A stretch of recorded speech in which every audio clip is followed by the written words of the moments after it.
Environmental policies have long disregarded the safety and well-being of marginalized communities, opting to side with corporations who take advantage of this oppression. They pollute these vulnerable communities while ignoring their basic human needs. Communities of color, particularly Black communities and Indigenous communities, but really all communities of color, have been marginalized. One of these communities is Kettleman City, located around the halfway point between San Francisco and Los Angeles. It is a small town with a population of 1,200 people. 90% of their residents are Hispanic, with 70% speaking Spanish as a primary language, and 40% of them only speaking Spanish. In 1979, Chemical Waste Management planned to build a toxic waste incinerator in Kettleman City, knowing they could overpower the residents there in terms of both taxes and political voice.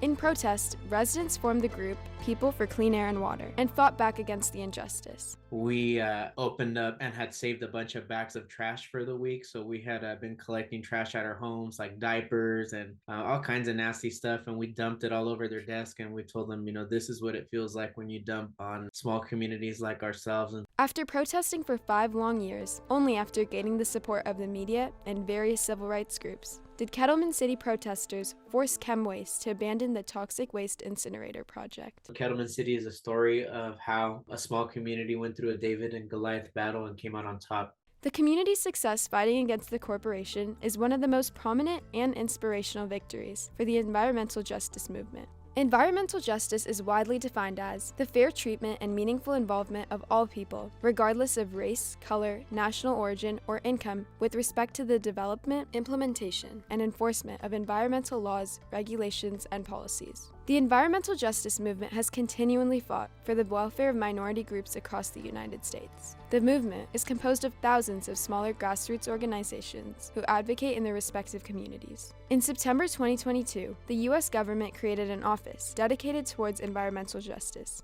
investing $60 billion from the Inflation Reduction Act into the office. Although the government has taken major steps in acknowledging environmental injustice, there is still much work to be done. Other factions of the government, the Supreme Court, have discussed getting rid of the Environmental Protection Agency altogether. Even Kettleman City, considered an environmental justice success, is still being polluted. Like every time you throw away anything in that trash bin that's not, like a normal piece of trash, like a battery, anything with lithium, or any products with PCBs, or even like medical waste or things of that nature, they're all coming to Kettleman City. Years of toxic pollution has had lasting effects within Kettleman City. Between 2009 and 2011, there was a rise in babies born with severe disabilities. Health researchers have deduced that this tragic outcome is most likely the result of decades of abnormally high levels of toxic chemicals contaminating their drinking water. It is vital that people understand the lasting ramifications their actions have upon others' livelihoods. Although these issues may seem distant from privileged communities, our actions affect everyone.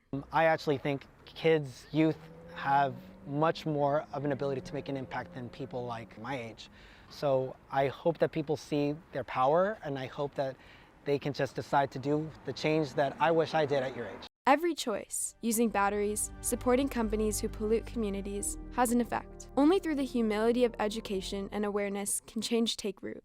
Our entire environment, our future, the climate of this planet relies on the policies and the laws that all of us pass. And so that's why the more that we involve educators and educational leaders in this process, the more that we can also rely on our students to lead the way for us. It is our responsibility, everyone's responsibility, to understand the intention with which certain communities have been treated over generations, and that we all carry a responsibility not for the cause of that, but for righting those wrongs. We can right these wrongs by pressuring our government to implement reforms that will prevent waste dumping near homes. We can actively participate in protests for environmental justice. We can pressure companies to stop dumping their waste near inhabited areas. Change starts with the people, and we can make change.